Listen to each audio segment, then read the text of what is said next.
What is the matter?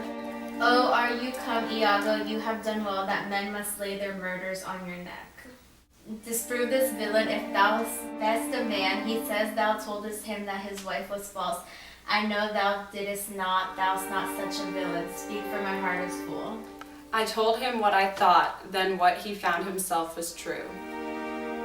But did you ever tell him that she was false? I did. You told a lie, an odious damned lie.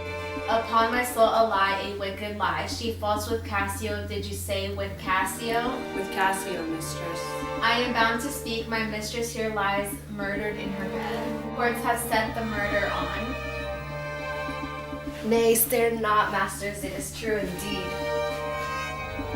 What, are you mad? I charge you, get you home. Good gentlemen, let me have leave to speak. 'Tis proper I obey him, but not now. Perchance, Iago, I will ne'er go home. Nay, lay thee down and roar, for thou hast killed the sweetest innocent. Oh, she was foul, I scarce did know you, uncle. There lies your niece, whose breath, indeed, these hands have nearly stopped. I know this act shows horrible and grim. Poor Desdemona, I am glad thy father is dead. Thy match was mortal to him, and pure grief shore his old thread in twain. Did he live now, the sight would make him do a desperate turn. 'Tis pitiful, but yet Iago knows that she with Cassio had the act of shame. 1,000 times committed, Cassio confessed it. With that recognition and pledge of love which I first gave her, I saw it in his hand. It was a handkerchief, an antique token my father gave my mother. Oh heaven! I come, hold your peace. I peace? No, I will speak as liberal as the north. All cry shame against me, yet I'll speak. Be wise and get you home.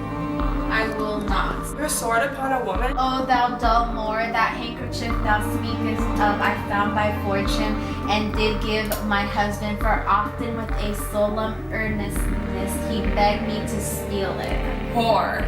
She gave it Cassio. No, I found it, and I did give it to my husband. Thou liest. By heaven, I do not. Gentlemen, O murderous coxcomb, what should such a fool do with such a good woman? Are there no stones in heaven but what serve for that thunder? Precious villain! The woman falls, sure he hath killed his wife. Lay me by my mistress' side.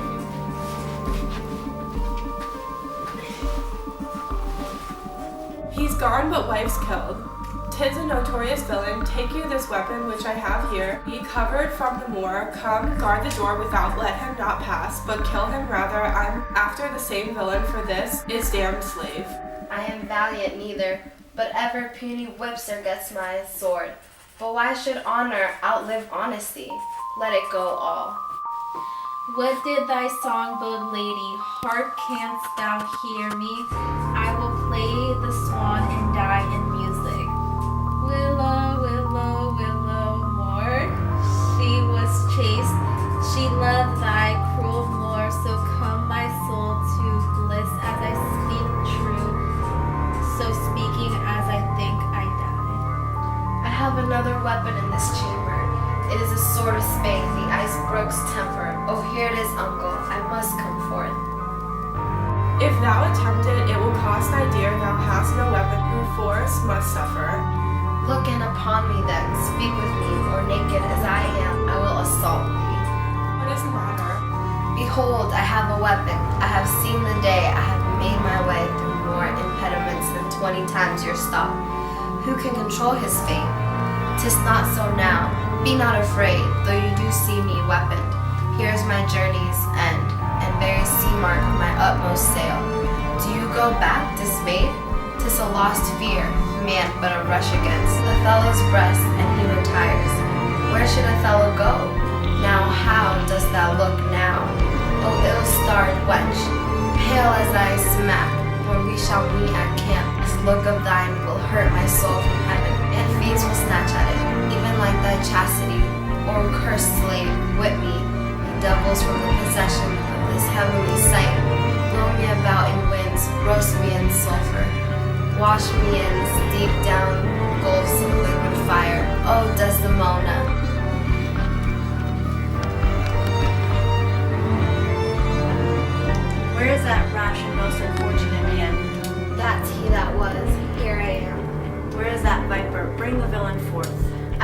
down towards his feet, but that's a fable. If that thou best a devil, I cannot kill thee. Wrench his sword from him. I bleed, sir, but not kill. I'm not sorry neither. I'd have thee live.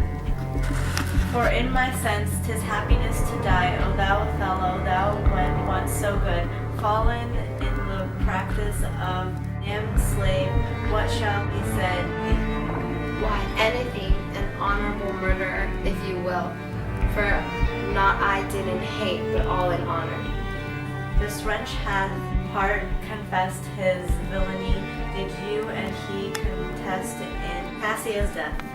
I Dear General, I never gave you cause. I do believe it, and I ask you pardon.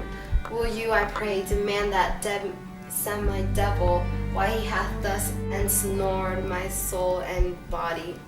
Demand me nothing. What you know, from this time, or I will never speak word.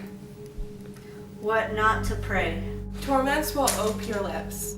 Well, thou dost best.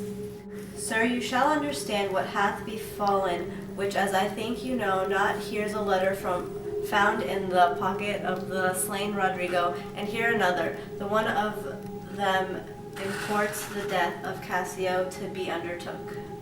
O villain! Most heathenish and most gross. Now here's another discounted paper found on his pocket too, and this it seems Rodrigo meant to have sent this damned villain, but that to be like Iago in the interim came in and satisfied him. Oh, the pernicious caitiff! How come you, Cassio, by that handkerchief that was my wife's? I found it in my chamber, and he himself confessed, but even now, that there he dropped it for a special purpose, which wrought to his desire. Oh, fool, fool, fool! There is besides in Rodrigo's letter how he upbraids Iago, that he made me brave him upon the watch, where on it came that I was cast. And even but now he spake, after long seeming dead, Iago hurt him, Iago set him on. You must forsake this room and go with us. Your power and your command is taken off, and Cassio rules in Cyprus. For this slave, if there be any cunning cruelty that can torment him much and hold him long, it shall be his. You shall close prison or rest till that the nature of your fault be known to the Venetian state. Come, bring him away. Soft you, a word or two before you go. I have done the state some service, and they know it. No more of that. I pray you, in your letters, when you shall these unlucky deeds relate, speak of me as I am. Nothing extenuate, nor set down aught in malice. Then must you speak of one that loved not wisely, but too well. Of one not easily jealous, being wrought perplexed in the extreme. Of one whose hand, like the base Indian, threw a pearl away, richer than all his tribe. Of one whose subdued eyes, albeit unused to the melting mood, drop tears as fast as the Arabian trees their medicinal gum. Set you down this, and say besides, that in Aleppo once, where a malignant and a turbaned Turk beat a Venetian and introduced the state, I took by the throat the circumcised dog and smote him thus. A bloody period. All that spoke is marred. I kissed the ear, I killed the away, but this, killing myself to die upon a kiss.